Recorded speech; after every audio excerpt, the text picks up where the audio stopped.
간단하게 얘기하면 혀가 말린다라는 거는 호흡에 문제가 있다.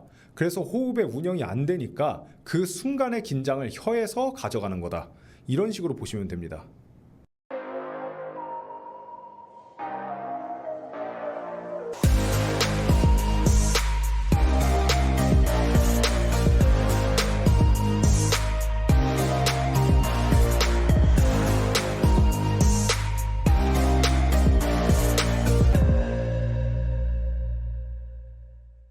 안녕하세요. 발성교정 전문 트레이닝 센터 보이스 닥터입니다. 다른 발음은 잘 되는데 유독 리을 발음만 안 된다.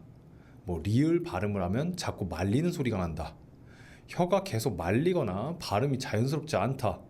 이렇게 발음에 대한 고민을 가지고 계신 분들의 공통점은 사실은 호흡 운영이 안 되고 있기 때문에 그 호흡 운영을 대신하는 보상 근육들의 작용이 이미 심한 패턴화가 돼 있다는 겁니다. 일단 혀가 말린다라는 걸 생각했을 때 이 혀가 단순히 내가 혀가 짧아서 혀가 두꺼워서 그래서 안 된다고 생각을 하시면 안 되고, 실질적으로 이 혀가 말린다라는 느낌들, 리을 발음이 잘 안 된다고 생각하시는 분들은 대부분 이 윗배가 굉장히 단단하게 굳어 있는 느낌이 많이 나실 거예요. 왜냐하면 호흡 운영이 안 될 경우 이 윗부분이 타이트해지는 느낌들을 많이 받으실 텐데, 이 문제는 우리 복강 내압을 잡아주는 횡격막, 복횡근, 골반 기저근 등이 제 역할을 하지 못하기 때문에 장기가 계속 위로 올라오면서 복부가 단단하게 굳는 복직근이 긴장을 하는 상황, 그러면서 기립근도 함께 긴장하는 그런 코어가 무너진 전형적인 증상이 나오면 혀도 함께 말리는 상황이 발현됩니다. 왜냐하면 호흡근에서 호흡 운영을 하지 못하기 때문에 혀뿌리가 기도를 막았다 열었다 해주면서 호흡 조절을 하는 상황을 만들려고 해요. 그렇게 되면 혀뿌리가 항상 긴장을 하게 되고 리을 발음에선 더욱 심한 안 좋은 포지션이 나오게 되죠. 리을이 이런 원활한 포지션에서 천장을 쳐야 되는데 그게 아니고 이미 수축이 돼 있는 상태로 치려고 하니 본인 입장에서는 그게 나는 혀가 짧은 것 같다, 혹은 나는 지금 혀에 뭔가 문제가 있다, 혀가 긴장하고 있다 라는 상황들을 계속 느끼게 만듭니다. 하지만 그것이 혀 자체의 문제가 아니고 혀를 말리게 만드는 다른 근본 원인이 있다라는 거죠. 결국 그 근본 원인은 제가 항상 말씀드리는 호흡근의 원활하지 못한 운영 방식 때문입니다. 이것을 백날 혀에 힘을 빼라, 턱에 힘을 빼라, 입을 크게 움직여라 이렇게 한다라고 바뀌지 않는다라는 거죠. 지금 왜 혀에 긴장이 되고 그 혀가 왜 정확한 포지션의 움직임을 하지 못하는지에 대해서 그것부터 개선을 해 나가야지만 그 다음 혀의 움직임에 대한 디테일한 포지셔닝을 할 수 있는 겁니다. 여러분들의 대부분의 혀는 아무 죄도 없고 아무 문제도 없습니다. 그게 설소대 때문에 내가 타고난 게 짧아서 이런 경우들은 정말 드물어요. 그래서 실질적으로 그런 시술이나 그런 상황들을 만들고 나서도 바뀌지 않는 분들, 여전히 혀가 말리시는 분들이 굉장히 많으십니다. 그건 당연한 겁니다. 왜냐하면 그거의 원인이 혀 자체가 아니기 때문이죠. 혀는 피해자입니다. 이 피해자가 돼 있는 혀를 더 힘들게 만드는 게 아니고 이 혀가 편안하게 제 포지션에 안착될 수 있게 만들어 줘야지만 그 다음 편안한 이 포지션에서 네가 할 수 있는 정확한 행동을 해 라는 상황과 환경을 조성해 줘야 된다는 거죠.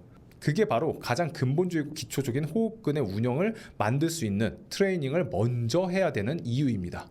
내가 특정 리을 발음이 안 되니까 혀만 가지고 이렇게 내야 되나? 이런 식으로 리을 가지고 무언가 자꾸, 혀를 가지고 무언가 자꾸 하려고 하는 게 아니고 내 몸이 정확한 호흡근의 위치를 잡고 그 다음 발음을 할 수 있게 해줘야 된다는 거죠. 간단하게 얘기하면 혀가 말린다라는 거는 호흡에 문제가 있다. 그래서 호흡의 운영이 안 되니까 그 순간의 긴장을 혀에서 가져가는 거다. 이런 식으로 보시면 됩니다. 우리가 말을 한다는 행위는 반복적인 긴장값을 이겨낼 수 있느냐에 따라서 발성이 좋다 안 좋다로 나뉠 수 있습니다. 그런데 우리가 발성을 할 때 혀가 말린다, 콧소리가 난다, 발음이 잘 안 된다, 이거는 사실 전부 다른 원인이 아니고 다 같은 원인이라고 보셔야 한다는 거죠. 호흡근이 명확하게 움직이지 않기 때문에 그거에 대한 어떤 결과물이나 보상작용으로 혀가 말린다거나 발음이 안 되는 그런 상황들이 만들어지는 거지, 결코 얘네들만 가지고 따로 연습을 한다고 좋아지진 않습니다. 지금 내가 바른 자세가 아닌데 무용이나 어떤 동작들을 하면서 내 몸을 바르게 만들어야지 라는 앞뒤가 뒤바뀌어 있는 상황인 겁니다. 일단 바른 자세를 만들 수 있는 운동들을 개별적으로 해놓고 그 다음 무용 동작들이나 그런 걸로 부하를 걸어서 더 좋은 저항값을 더 줘서 더 좋은 몸 상태를 만드는 거지, 그런 어려운 단계의 어떤 복합적인 동작을 해서 기본적인 상태를 잡겠다라는 건 사실 조금은 앞뒤가 맞지 않는 거라고 보시면 되죠. 그렇기 때문에 우리가 지금 호흡근이 충분히 운영되지 않는데 거기서 계속 발음을 하고 문장 연습을 해서 발음을 잡겠다, 발음을 좋아지게 만들겠다, 그렇다면 원활히 움직이지 않는 이미 호흡근의 원인이 있는데 여기서만 더 심한 큰 동작들이 만들어집니다. 그렇다면 굉장히 나중에 차후 얘네들이 좋아져도 얘네들에서 만들어 놓은 이미 이끌고 가는 상황들을 계속적으로 학습했기 때문에 더 좋아지기가 힘든 상황이 펼쳐질 수도 있는 겁니다.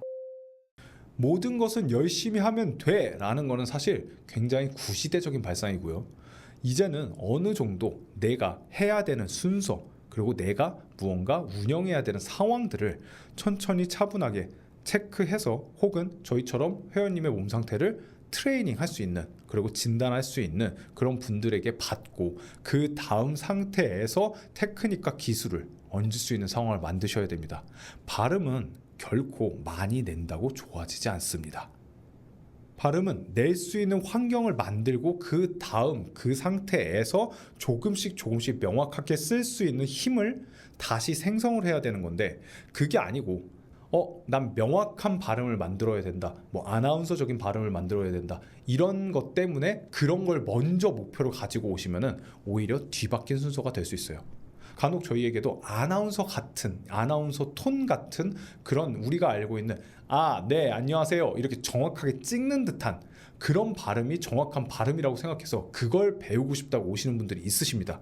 그럼 저희가 명확하게 말씀드리는 것은, 그것은 그분들께 맞는, 그리고 그런 거에 맞는 분들, 어떻게 좋은 발성을 냈더니 그런 목소리가 나오시는 분들, 타고나신 분들의 영역인 거고, 본인들이 지금 그런 상태가 아닌데 그걸 명확하게 내려고 하시다 보면은 오히려 부작용이 생길 수 있는 거죠. 그래서 좀 더 원활하고 충분히 풍부한 압력을 만드신 다음 그 다음 발음 연습을 하시는 것이 중요합니다.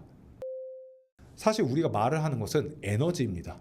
내가 얼마만큼 그 말을 하기 위한 내 몸의 에너지를 운영해야 되느냐, 그러니까 내가 어떤 근육들을 다 움직이지 않으면 더 명확한 발음이나 목소리라는 것은 존재할 수가 없습니다.